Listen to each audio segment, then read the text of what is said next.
Assalamualaikum warahmatullahi wabarakatuh. Selamat pagi semuanya. Bagaimana kabarnya pada pagi hari ini? Semoga kita semua dalam kondisi baik-baik saja di tengah pandemi COVID-19 ini. Nah, hari ini kita akan membahas soal Olimpiade Biologi untuk topik ekologi. Ya. Nah, sebelum kita membahas soalnya, jangan lupa untuk di-subscribe, di-like, di-komen, dan di-share ya. Terima kasih. Nah, izinkan saya untuk screen share soal Olimpiade Biologi pada pertemuan kali ini.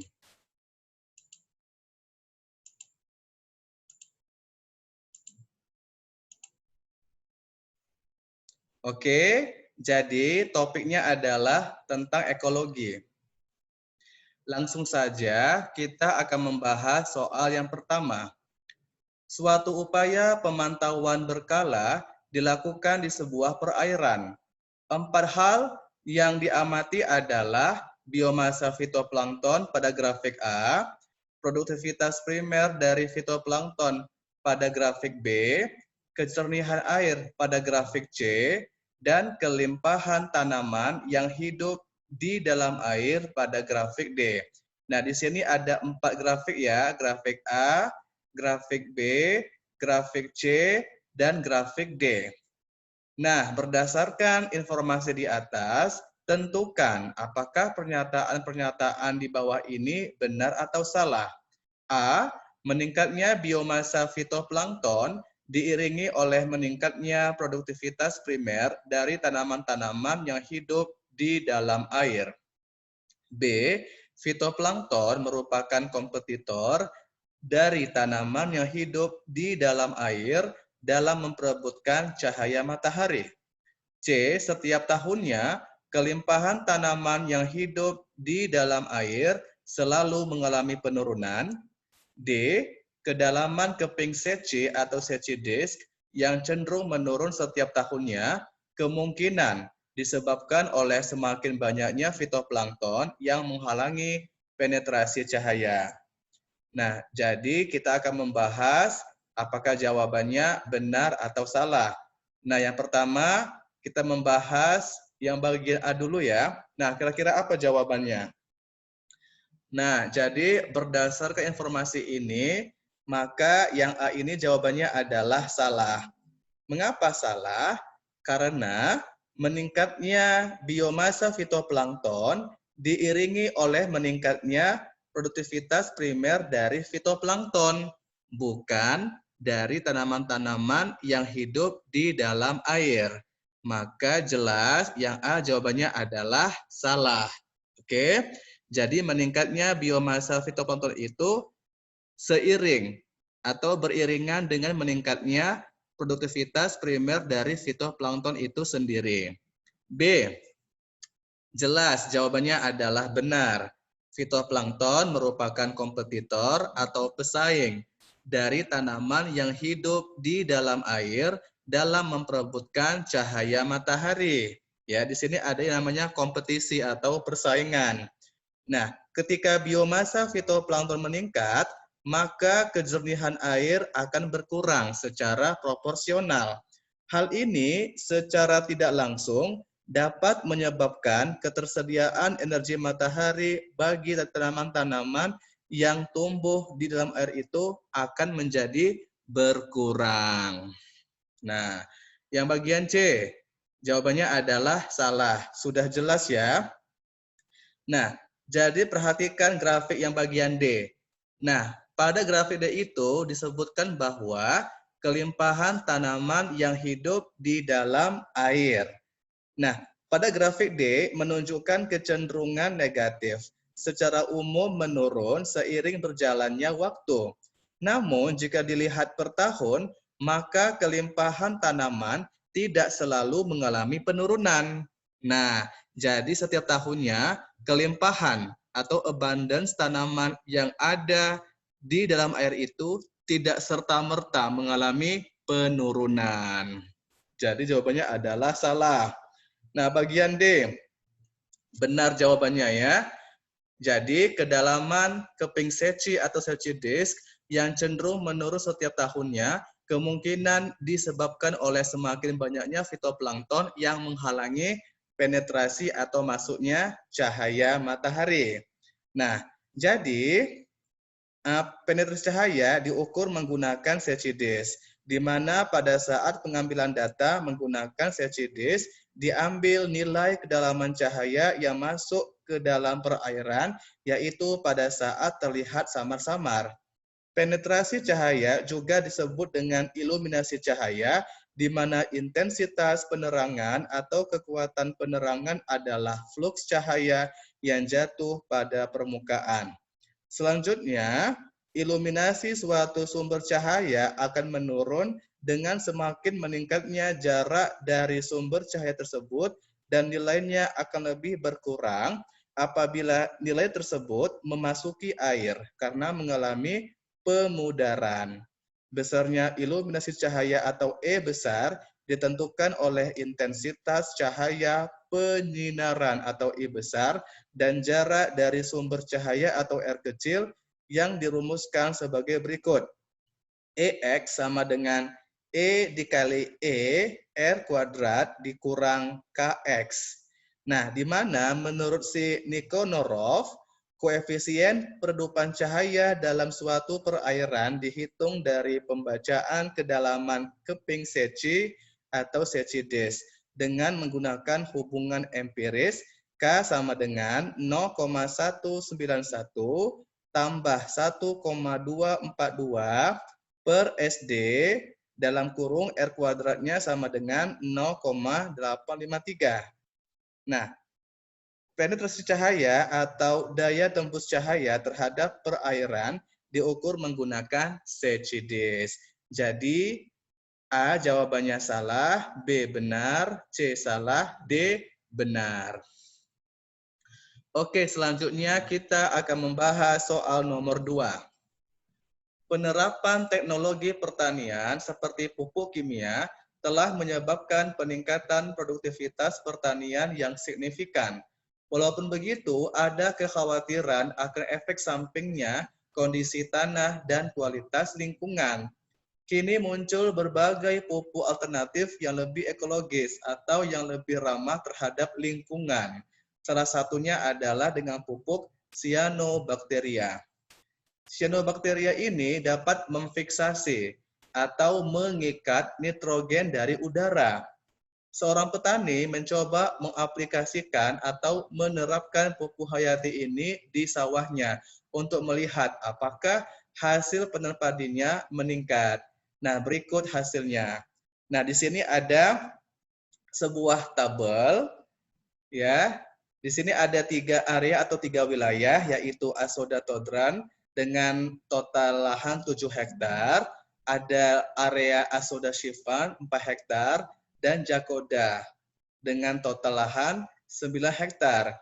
Di mana di sini ada hasil panen padi dalam bentuk kuintal per hektar, ya, yaitu padi yang tidak diinokulasi dan padi yang diinokulasi serta dalam bentuk peningkatan dalam bentuk persentase.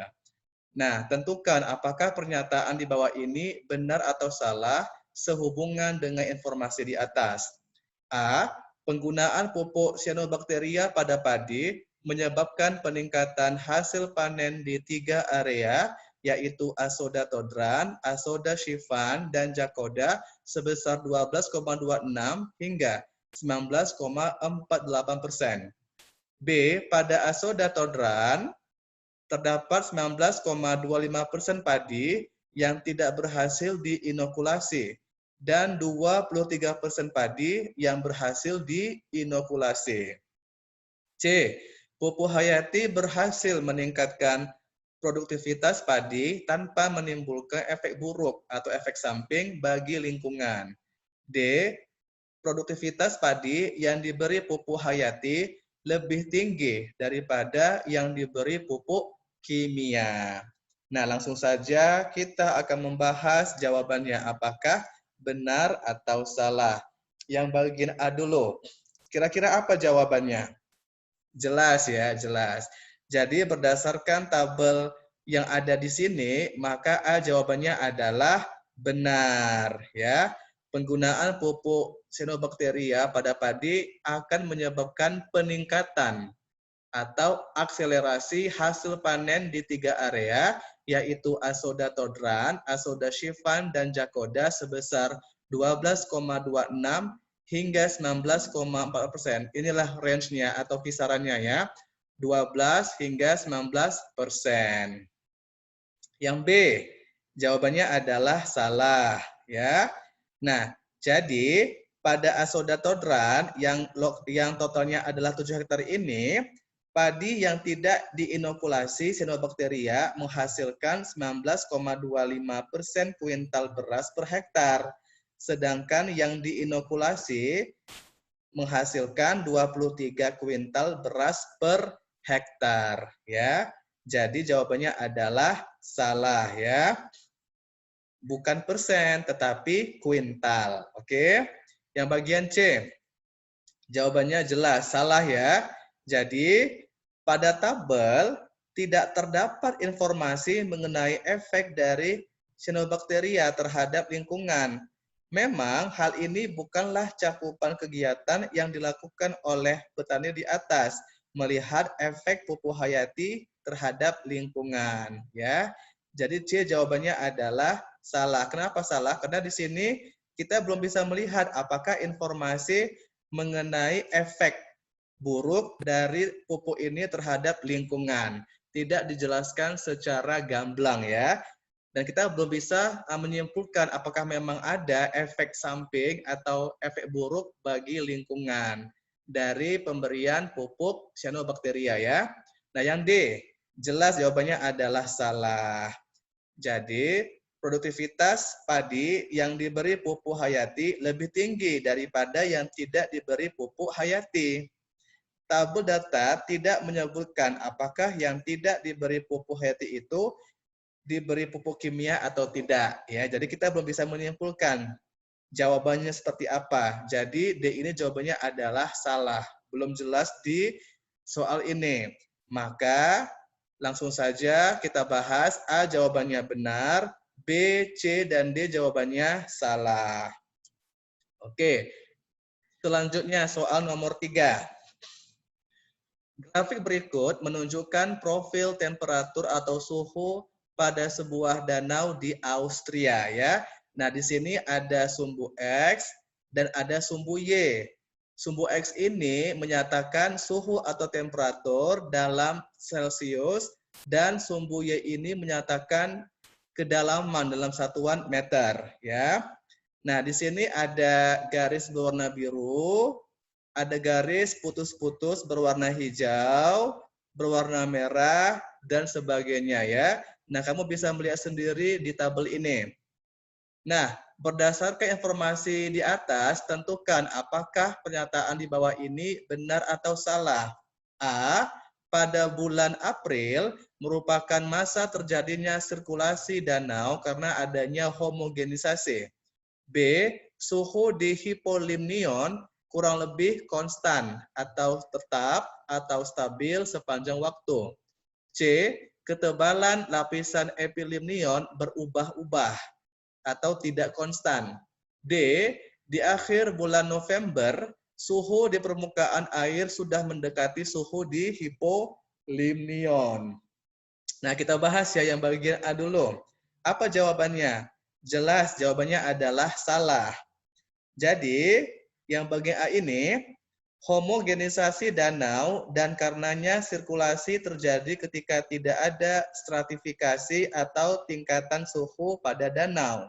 Pada grafik, kita dapat melihat bahwa stratifikasi mulai terbentuk di danau atau lapisan teratas sudah lebih hangat daripada yang ada di bagian bawah ya. Jadi yang A jawabannya adalah salah. Yang bagian B, jelas jawabannya benar ya. Suhu di hipolimnion cenderung konstan atau tetap sekitar 4 derajat Celcius sepanjang waktu. Justru karena ia konstan, sedangkan di permukaan suhu bisa meningkat, maka terbentuklah stratifikasi suhu pada danau. Ya.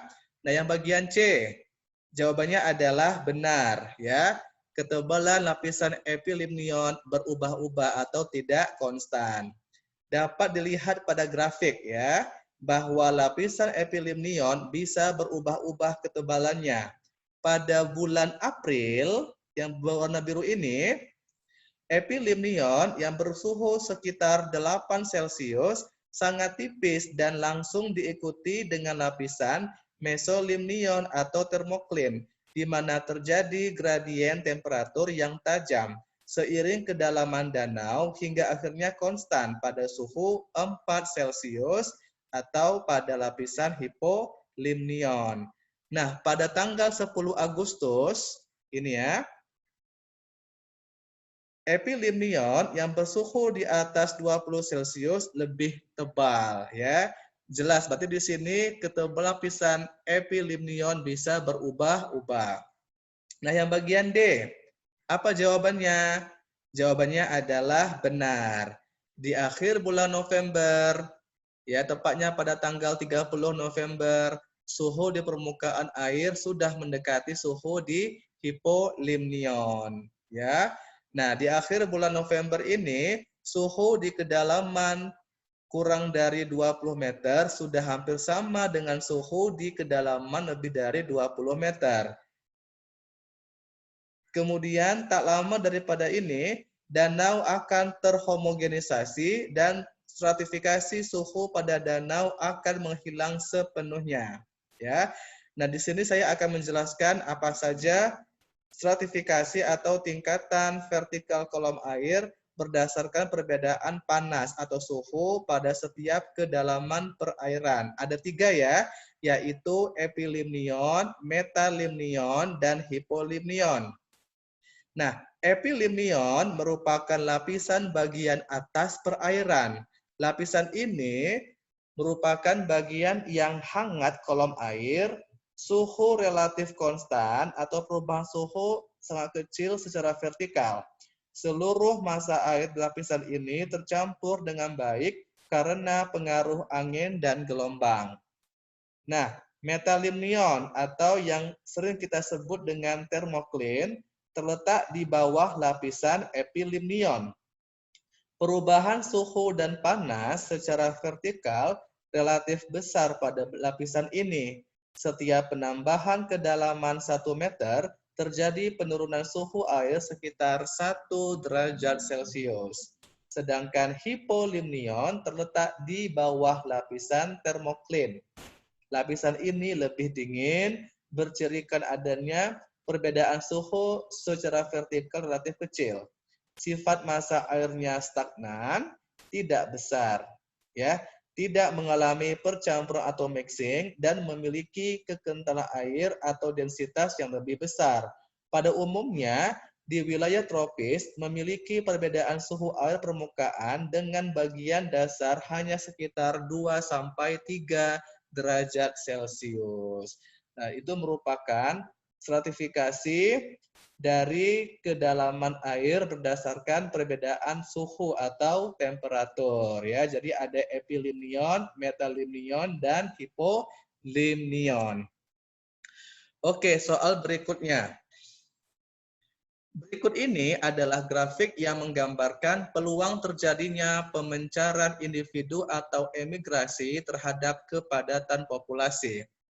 Ya, pada garis 1, ya ini ya, garis putus kecil adalah kondisi ketika pemencaran atau dispersal tidak memiliki kerugian. Ya, ini adalah garis putus-putus kecil, kita buat nomor 1 ya.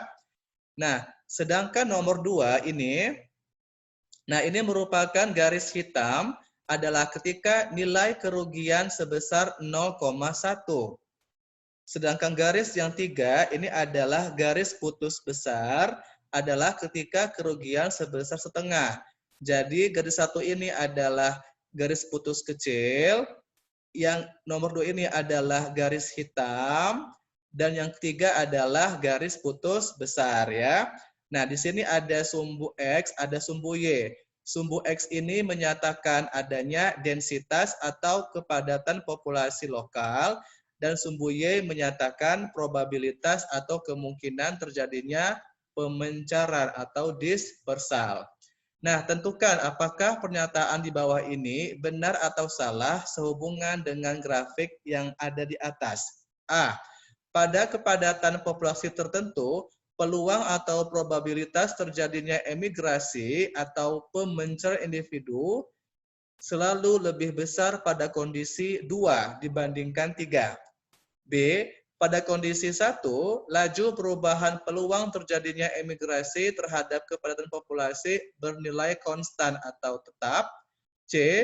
Ketiga grafik di atas, 1, 2, dan 3, menunjukkan bahwa peluang terjadinya emigrasi bersifat density dependent atau bergantung kepada densitas. Dan D. Pada kepadatan populasi tertentu, semakin besar kerugian yang diperoleh dari memencar, maka peluang terjadinya emigrasi akan semakin kecil. Nah, kita bahas satu persatu dulu. Yang bagian A. Nah, kira-kira apa jawabannya? Nah, jadi berdasarkan informasi di atas, maka A jawabannya adalah benar.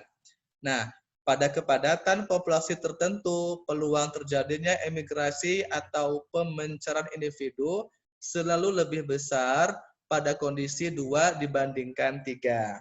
Mengapa? Terlihat jelas di grafik. Misalkan, ketika kepadatan populasi sebesar 10, maka peluang terjadinya emigrasi adalah sekitar 0,75 di kondisi 2 dan setengah di kondisi 3. Jelas ya, berarti di situ peluang terjadinya emigrasi itu lebih besar pada kondisi 2 dibandingkan pada kondisi 3. B. Apa jawabannya kira-kira? Nah, jawabannya adalah salah ya. Nah, pada kondisi 1 yang garis putus kecil ini, kerugian emigrasi adalah 0. Peluang terjadinya emigrasi adalah sama apapun kepadatan populasinya. Artinya, laju perubahan terjadinya emigrasi terhadap kepadatan populasi adalah 0 atau tidak ada laju perubahan. Ya, jadi jawabannya adalah salah. Ya, tidak ada laju perubahan. Yang bagian C, jawabannya adalah salah ya. Nah, untuk kondisi 1, emigrasi bersifat density independent, bukan density dependent. Nah, untuk kondisi 2 dan 3, emigrasi bersifat density dependent. Jadi perlu saya tekankan di sini bahwa untuk kondisi 1, yaitu garis putus kecil kondisi ketika pemencaran tidak memiliki kerugian, ini disebut dengan emigrasi yang bersifat density independent atau nggak bergantung terhadap densitas atau kepadatan populasi. Sedangkan pada kondisi 2 dan 3, 2 ini adalah garis hitam dan 3 adalah garis putus besar. Kedua bagian ini atau kedua kondisi ini disebut dengan emigrasi yang bersifat density dependent atau bergantung terhadap kepadatan populasi. Jelas ya, maka C jawabannya adalah salah. Bukan density dependent, melainkan density independent. Yang bagian D, jelas ya, jawabannya adalah benar. Jadi, pada kepadatan populasi tertentu, semakin besar kerugian yang diperoleh dari memencar atau dispersal, maka peluang terjadinya emigrasi akan semakin kecil. Pada kepadatan populasi tertentu, semakin besar kerugian yang diperoleh, maka semakin kecil kemungkinan terjadinya emigrasi. Jadi untuk yang D ini sebetulnya penjelasannya sama seperti yang ada di penjelasan yang bagian A ya. Oke. Nah, jadi A jawabannya benar, B, C salah, D benar. Oke, pertanyaan terakhir soal nomor 5. Di sebuah plot hutan, pertumbuhan diameter 9 jenis DBH ya, diamati selama 20 tahun. Hasilnya direpresentasikan dalam grafik berikut. Nah, ini merupakan grafik pertumbuhan diameter 9 jenis pohon atau DBH. DBH itu merupakan singkatan dari diameter at breast height atau diameter setinggi dada ya. Nah, di sini untuk sumbu X-nya adalah waktu dalam hitungan tahun dan sumbu Y-nya adalah DBH atau diameter at breast height dalam satuan sentimeter. Nah, keterangan di sini ada keterangannya. Setiap garis ya, setiap garis ada garis putus-putus, ada garis tidak putus-putus ya. Nah, jadi setiap garis ini mewakili satu jenis pohon, 1 sampai 9. Ujung dari setiap garis adalah kematian pohon. Nah, di sini ada 1, 2, 3, 4, 5, 6, 7, 8, ada 9 garis untuk jenis pohon ya.